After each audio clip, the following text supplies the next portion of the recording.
ano lang dito, 4 plus.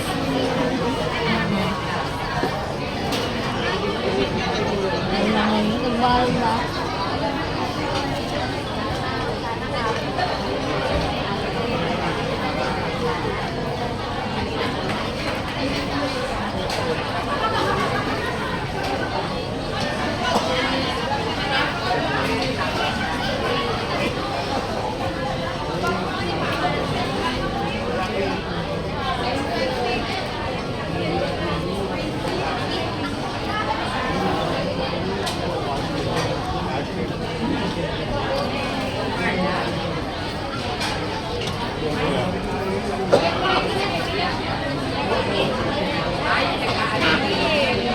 Pwede pala.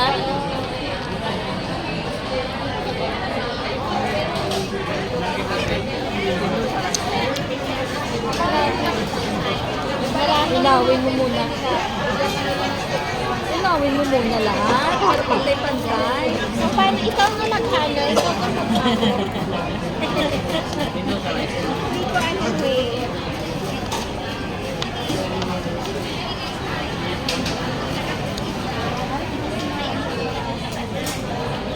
Bisita ka din pala.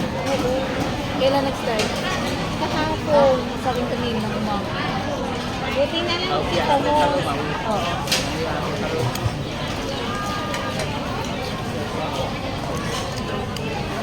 Ano sinabi mo sa may-ari? Sabi ko, pwede bang ano, bumili ng isang hamak? Hindi, okay lang sabi mo.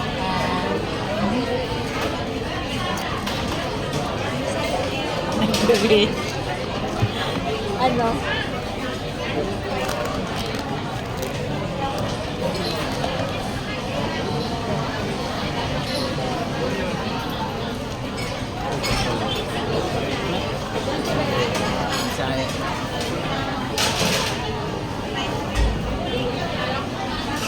Busog na busog pa rin ako. Hanggang ngayon.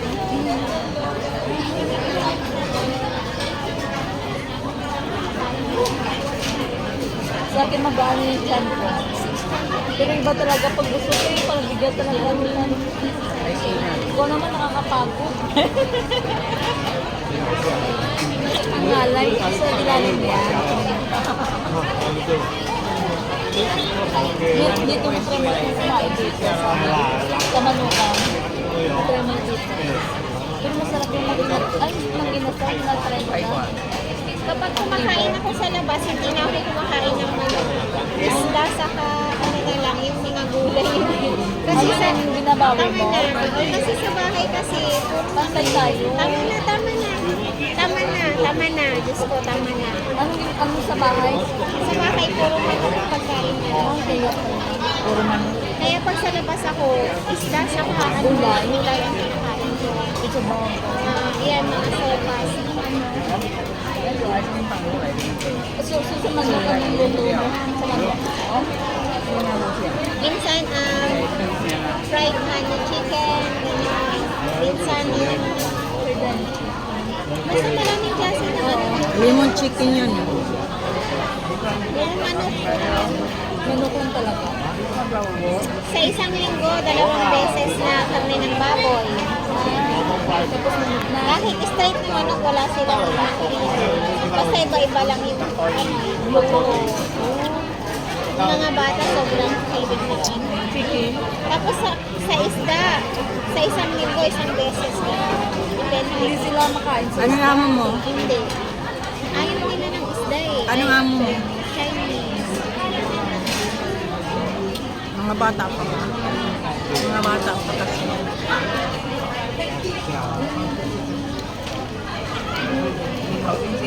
Kami lang yung kumakain ng isa, nakagulay yung dalawa. Puro na noodles.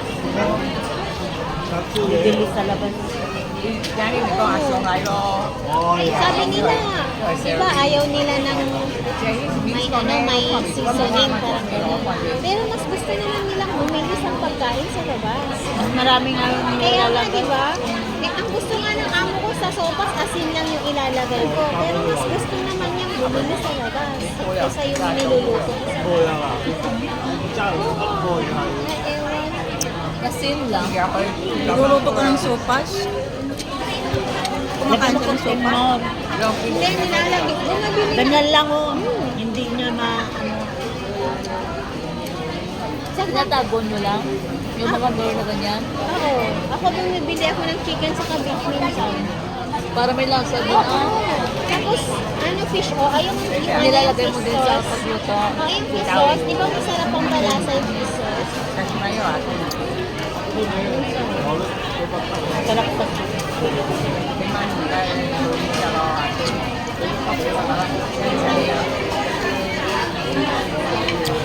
Nakaalata nga mo ko sa timpla ko. Halatan ka? Mataas yung ano ko. Ay, ganun eh.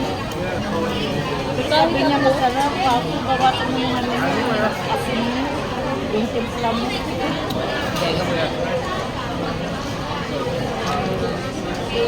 Ang pinakagusto nilang luto ko, yung anong tawag doon? Yung black bean. Black bean soup saka ABC. Kasi, ABC soup. ABC saka black bean soup. Yun lang ang kasi ayaw niya iba yung amo ko. Ayaw niya ng soup na matamis. Yung lagyan mo ng ano ng yung red tape, yung bilog na tamis. Ayaw niya yun. Kamatis gusto niya.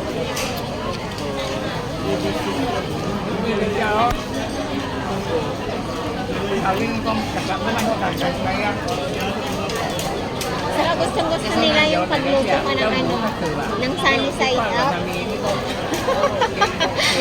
Yung itlog na sunny side up. Kasi yung amo ko, hindi siya masyadong marunong magluto ng sunny side up. Yung hindi maluluto yung color yellow niya. Tapos half cook lang yun nasa taas. Gusto Hindi siya nila marunong. yun. Kaya lagi niya akong pinagluluto ng gano'n. Hindi ko alam bakit kaya paborito niya yung sunny side up. Sabi niya, galing mo magluto ng sunny side up. Sabi niya, Tinagad ako pala eh. sinasadya ko pero gusto niya. Lalo na pag kumakain kami ng anong tawag nun, yung spaghetti. Di ba sa atin spaghetti, pero sa kanila is pasta. Ang pangalan sa kanila nun is pasta kasi hindi yung sa atin spaghetti sweet, di ba? Sa kanila pasta, sa atin yun, pasta sa atin. Kasi nga, Anong lasa? ang nilalagay, di ba, mushroom, carrots, corn, yun, di ba? Eh, sa akin, pasta yung ganun eh, hindi yun spaghetti eh. Tapos yun, nagluluto din ako ng sunny side up para doon. Tapos kapag nagluluto ako ng cabbage rice, alam mo yung cabbage rice? Yun. Nagluluto din ako ng sunny side up para sa cabbage rice. Kaya lagi namin kumakain ng itlog. Ayan o. Hindi, ayan o. May bahay dyan. Okay lang, mamaya na lang.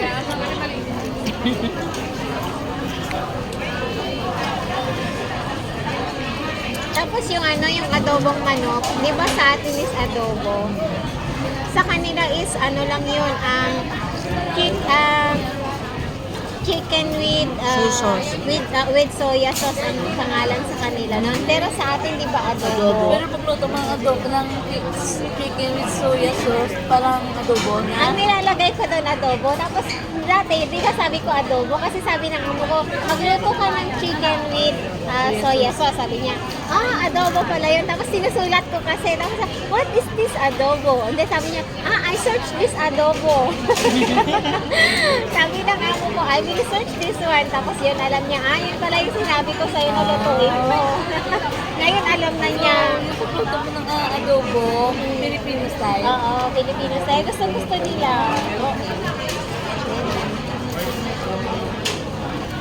Yung mga kumakain ng buto-buto, yung mga wings, yung legs, yung alaga kong lalaki.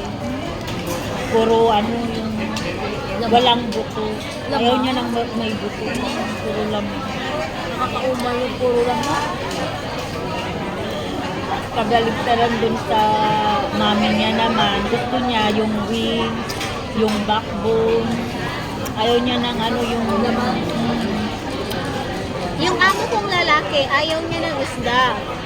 Ayaw niya ng mga isda na sobrang matinik. Ayaw niya yung tinitinikan. Kaya ayaw niya ng isda. Pero, mahilig siya sa mga tawag ng seafoods, katulad ng crabs, yung shrimps. Mahilig siya sa ganon, pero sa isda lang talaga ayaw niya ng isda. May ganun. May ganon pala. Ako din, nagtaka ako, may ganito pala. Nangalaga ko rin sa kayong Korean. Hindi sila kumakain ng isda. Oo, may ganon pala. Dahil sa tinik na. Oo. Ayaw nila ano pa, Mm. kahit salmon na walang limit. Oo. Ano pa rin sila, halos ayaw galawin. Alam mo nga, ang salmon, bumibili yung amo kong babae ng salmon, pero ano ko siya, fried rice ko lang siya. Diba? Oo, fried rice ko lang siya, hinahalo. Kasi ayaw nilang tumitinikan yung salmon. Masarap sa fried rice yun. Alam mo yung mga ganun, tamad. Oo nga, di ba? Tamad sila. Kumain. Gusto nilang kumain, pero tamad sila sa mga ganun. Pero bakit, alam mo yung crabs, bakit pag pumupunta sila sa labas, di ba gusto nila yung ganun? Eh, kamayin pa na. Oo, kinakaway nila. Wala namang kasing tinik yun. Pero kung hindi ka dyan sa yung mga shell-shell, matigas na, sugatan ka pa. Oo nga eh. Maproseso din kaya yung kumain ng crabs. Di ba? Tinatok-tok-tok pa nga nila yun eh, para lang matanggal yung balat.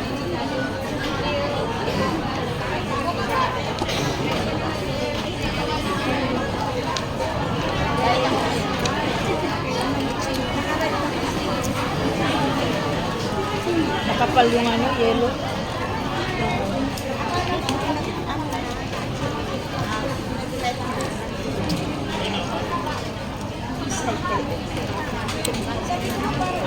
Hindi sila di ba? Hindi sila masyadong kumakain ng kanin. Pero, ang galing nilang kumain ng noodles. Ganun din. Di ba? Tataba pa rin. Oo, di ba? Gumigising yung mga amo ko ng alauna, alas 2 para lang kumain ng supper. Kumain ng noodles. Yung sila naman nagluluto. Oo, sila nagluluto. Pero Noodles na sa cup lang naman. hindi nga. Yung ano talaga. Lulutuin sa labas. Yung mga sa atin, di ba, payless sa atin. Sa kanila noodles ang ano nila, di ba? Yung lalagyan nila ng mga frozen foods. Yung gano'n, di ba? Oo, kaya nagtataka lang ako bakit ayaw nilang kumain ng kanin pero ang galing nilang kumain ng noodles. Ganun din. Ayun man.